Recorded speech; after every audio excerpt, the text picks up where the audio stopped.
मैं सुरेश पाठक जी की तरफ एक बार रुक कर लेता हूं। वक्त आपको मैं कम दे पाया हूं, उसके लिए माफी सुरेश पाठक जी। लेकिन बात यह भी है कि किस तरीके का एग्जाम्पल हम सेट कर रहे हैं आने वाली जनरेशन के लिए, और साथ ही साथ यह भी कि किस तरीके की पॉलिटिक्स का स्वरूप हो चुका है। क्योंकि यह बयान तो दिया गया कांग्रेस पार्टी की तरफ से, लेकिन यह भी एक कटु सत्य है कि वो बीजेपी हो या फिर और दल हो, वक्त वक्त पर ऐसे बयान दिए जाते रहे। लेकिन आज मसला इसलिए और गंभीर हो जाता है कि आचार संहिता के दौरान ऐसी गंभीर बातें, ऐसे विवादास्पद बयान दे दिए जाते हैं। पाठक जी।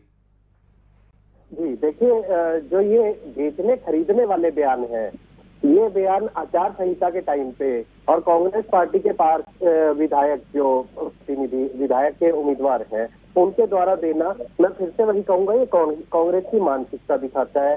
दूसरी चीज ये है कि आप कहते हैं किनारा करने वाली बात, कि कांग्रेस के हुड्डा साहब ने किनारा कर लिया या उदय भांजी ने किनारा कर लिया। आप 8 तारीख आने दीजिए, आप 8 तारीख को खुद देखेंगे कि हरियाणा प्रदेश की जनता पूरी कांग्रेस से किनारा कर लेगी। तीसरी चीज, मेरा सवाल है साथी प्रवक्ता नीरज गुप्ता जी से। नीरज शर्मा जी ने अपने बयान में कहा, पहले मैं शमशेर गोगी के बयान की बात करता हूँ। शमशेर गोगी जी ने बयान में कहा कि सभी में बटेगा, वो रिश्तेदार है, वो जो सपोर्टर है या फिर हम हैं। और नीरज जी के बयान की बात करूं, नीरज जी ने भी अपने बयान में कहा अपने उसमें कि सबका फैसला है। तो मैं तो नीरज जी से पूछना चाहता हूं कि ये सब कौन है, और ये जो सबने फैसला लिया है, तो ये सारे फैसले ये कहाँ पे हुए कि आप जनता के बीच में बात कीजिए। मैंने आपको कहा कि कांग्रेस हाईकमान ने केवल और केवल अपनी जीत सुनिश्चित करने के लिए अपने प्रत्याशियों को, ये मुझे जो लगता है कि प्रत्याशियों को ये कहकर भेज दिया कि आप जो मर्जी कीजिए, लेकिन हमें केवल जीतने से मतलब है। हम केवल तीसरी बारी सत्ता में आना चाहते हैं, तीसरी बारी जो वंचित नहीं रहना चाहते, हम सत्ता में आना चाहते हैं। इसके लिए आप जैसे मर्जी बयान दीजिए, हम ऊपर से किनारा करते जाएंगे। लेकिन मैं वही कहूंगा, 8 तारीख को हरियाणा प्रदेश की जनता कांग्रेस पार्टी से किनारा करेगी। ठीक है, तो सुरेश पाठक जी कह रहे हैं कि कांग्रेस पार्टी साम दाम दंड भेद सब कुछ ट्राई कर रही है। बहरहाल आम आदमी पार्टी की तरफ रुख करते हैं। नरेश शर्मा हमारे साथ जुड़े हैं। नरेश शर्मा जी, कांग्रेस पार्टी के साथ आपका लगाव जग जाहिर है, लेकिन कांग्रेस पार्टी फॉलो भी आपको करती है। हम देख रहे हैं आज घोषणा पत्र आया और इन 7 वादों में, पक्के इरादों में मुफ्तखोरी भी झलक रही है कि हम ये मुफ्त दे देंगे, वो मुफ्त देंगे। आम आदमी पार्टी भी कुछ इसी राह पर चलती हुई नजर आती है। और ये तमाम बातें मैं कह इसलिए रहा हूं क्योंकि हम हिमाचल प्रदेश का हाल देख चुके हैं कि जब मुफ्तखोरी होती है तो फिर आर्थिक संकट भी आ जाता है। और इन तमाम चीजों के बीच में जब कांग्रेस के जो कैंडिडेट्स है वो ऐसा बयान देते हैं तो और तूल मिल जाती है, और वो भी ऐसे दिन जिस दिन आपका पहला घोषणा पत्र आता है।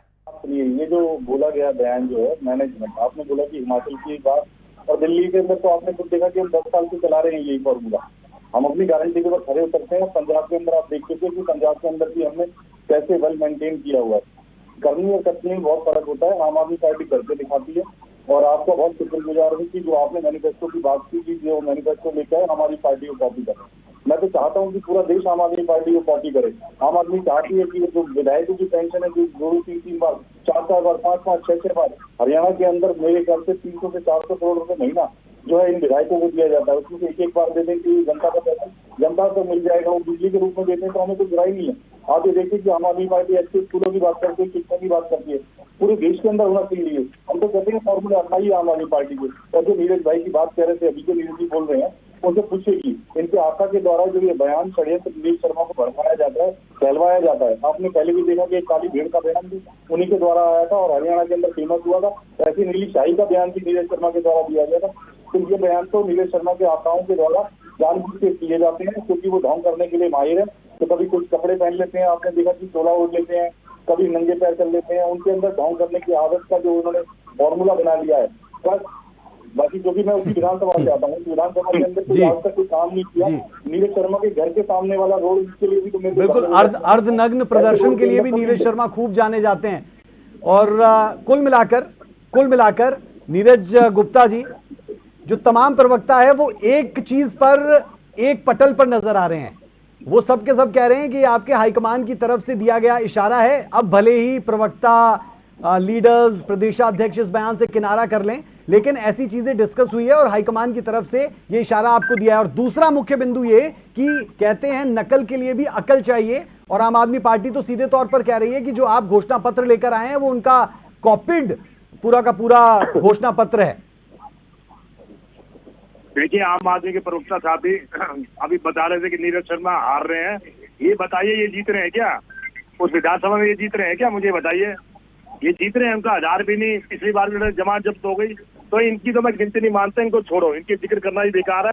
और रही नीरज शर्मा जी का मुकाबले कहाँ करेंगे? सर मैं तो कहता हूँ नीरज जी, मैं तो कहता हूँ बीजेपी सरकार ने कि बेटर है कि जमानत जब्त हो जाए, लेकिन अगर किसी तो बीजेपी कैंडिडेट को तोला जाएगा, एक कैंडिडेट अगर नीरज शर्मा हो या फिर शमशेर गोगी हो, ये जीत भी जाएं, अगर ये दोनों कैंडिडेट जीत भी जाएं, तो मैं उस कैंडिडेट को ज्यादा बड़ा मानूंगा जिसकी जमानत जब्त हो गई है, क्योंकि वो बिना ऐसे अनर्गल बयान दिए जीत दर्ज करेगा, कम से कम लोकतंत्र को जिंदा तो रखेगा।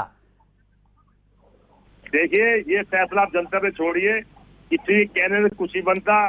जनता मालिक है, जनता देखी कौन जीते कौन हारेगा। ना आप ये फैसला कर सकते, ना मैं फैसला कर सकता, ना ये सारे बैठे प्रवक्ता साथ ही फैसला कर सकते।